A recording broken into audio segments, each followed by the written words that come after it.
GP block haunted house horror. ये कहानी है इंडिया के सबसे मशहूर भूत बंगलों में से एक, मेरठ जीबी ब्लॉक की।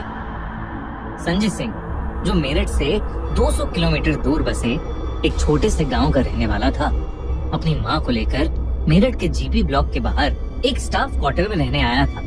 उसका जीपी ब्लॉक के चौकीदार की तरह पहला दिन ही था जब उसके साथ ये घटना घटी। संजय नौकरी मिलने के बाद बहुत खुश था, पर उसे ये नहीं मालूम था कि जिस जगह की वो चौकीदारी करने वाला था वो इंडिया की सबसे भूतिया जगहों में से एक कही जाती है। संजय की नई नौकरी लगने के कारण उसकी माँ उस रात उसकी मनपसंद खाने की चीजें बना रही थी। संजय जीबी ब्लॉक के एरिया के बाहर से टॉर्च मारता हुआ राउंड लेकर वापस अपने क्वार्टर में खाना खाने घर आ रहा था। तभी अपने घर से थोड़ी दूर एक नलके के पास खड़े हुए अपनी माँ को उसने किसी को कहते हुए सुना, इतनी रात को तुम्हारा ऐसे इलाके में होना ठीक नहीं है। जब उसने वहाँ पहुँचकर अपनी माँ से पूछा कि वो किससे बात कर रही थी, तो उन्होंने उसे बताया कि वो खाने के लिए पानी भर रही थी। और तभी उन्हें आसपास की झाड़ियों से जीपी ब्लॉक की तरफ जाती हुई लाल साड़ी में एक लड़की दिखी। जब उन्होंने उस लड़की को वहाँ से जाने के लिए मना किया तो उस लड़की ने उनकी बात को अनसुना कर दिया और भागकर जीपी ब्लॉक के अंदर चली गई। संजय और उसकी माँ दोनों को उस औरत का रात के इस समय झाड़ियों और जंगल से घिरे जीपी ब्लॉक के अंदर घुसना ठीक नहीं लग रहा था। और इस डर से कि कहीं पहले दिन ही जीपी ब्लॉक में कुछ अनहोनी न हो जाए, संजय वापस जीपी ब्लॉक के अंदर जाकर उस औरत को ढूंढने लगा। रात के अंधेरे में जंगल और झाड़ियों से घिरे होने के कारण संजय को बस उतना ही दिख रहा था जितना उसकी टॉर्च की रोशनी दिखा पा रही थी। जीबी ब्लॉक का बंगला 3 हिस्सों में बटा हुआ था। दिन में वहाँ जितनी शांति लग रही थी, रात के अंधेरे में वही खामोशी अब और ज्यादा भयानक लग रही थी। संजय ने सोचा कि उसे जीबी ब्लॉक के उन 3 हिस्सों में एक एक करके जाना चाहिए। अपने हाथ में लाठी लिए और टॉर्च के सहारे संजय जब पहले हिस्से में घुसा तो उसके पूरे शरीर में उसको एक रूह चीर देने वाली ठंड महसूस हुई। ये बहुत अजीब था क्योंकि तब गर्मियों का मौसम चल रहा था और बिल्डिंग के अंदर इतनी तेज ठंड का होना बिल्कुल भी नॉर्मल नहीं था। फिर भी संजय ने हर जगह टॉर्च मार कर देखा पर उसे कोई लड़की दिखाई नहीं दी। पर उसे वहाँ ढेर सारे बालों के गुच्छे मिले। उसे समझ नहीं आ रहा था कि वो बालों के गुच्छे वहाँ कहाँ से आए। तभी उस बिल्डिंग के अंदर एक कोने से 2 लाल आंखें उसे घूरती दिखी। लेकिन जब वो उसके पास गया तो वो अंधेरे में कहीं गायब हो गई। संजय ने पूरी बिल्डिंग छान मारी लेकिन उसे कुछ भी नहीं मिला।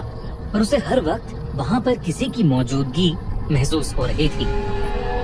संजय उस लड़की को ढूंढता हुआ अब जीपी ब्लॉक के अगले हिस्से में घुस गया। दूसरी बिल्डिंग के पास जाते जाते उसे ऐसी बदबू आने लगी जैसे कोई जानवर वहाँ कई सालों से मरा पड़ा हो। फिर भी वो उस लड़की के बारे में सोचते हुए घर के उस हिस्से में घुसा पर वहाँ उसे कोई भी नहीं दिखा। लेकिन जब वो उस घर से बाहर निकलते हुए इधर उधर टॉर्च मारते हुए रास्ता ढूंढ रहा था तो उसे उस हिस्से की टूटी हुई दीवार के छेद से दोस्तों हमारे 4 लोग दिखे। उन्होंने ब्रिटिश ऑफिसर्स की यूनिफॉर्म पहनी हुई थी और वो शराब पीते हुए गप्पे मार रहे थे। उन्हें देखते ही उसने चिल्लाकर उन्हें वहाँ से जाने को कहा और उन चारों ने उसकी बात को जिसे बिल्कुल अनसुना सा कर दिया। संजय को मालूम था कि अक्सर ऐसे शराबी ही पुरानी जगहों पर आकर हल्ला करते हैं, तो वो दूसरे हिस्से से भागकर तीसरे हिस्से के उसी फ्लोर पर चला गया जहाँ पर वो लोग बैठे थे। लेकिन वो जैसे ही वहाँ पहुँचा वहाँ पर उन चारों में से कोई नहीं था। तभी उस तीसरे हिस्से के ऊपर वाले फ्लोर से उन चारों लोगों की जोर जोर से हंसने की आवाज आई। संजय भागकर उस बिल्डिंग के सबसे ऊपर वाले फ्लोर पर गया जहाँ उसे वहीं 4 लड़के हंसते हुए मिले। उन चारों लड़कों को वहाँ देखकर संजय फिर से उन पर चिल्लाया पर वो चारों शराब पीते पीते और जोर से हंसने लगे। जब संजय के कई बार कहने पर भी वो लोग वहाँ से नहीं गए तो संजय ने उनमें से एक को अपनी लाठी से मारा पर वो लाठी उस लड़के के आर पार चली गई। चारों लड़के संजय की तरफ मुड़े और संजय ने देखा कि उन चारों के चेहरे बुरी तरह से गले हुए हैं और उन चारों की आंखें थी ही नहीं, घबराया हुआ संजय वहाँ से भागा और वो लड़के बहुत ही डरावने तरीके से हंसने लगे।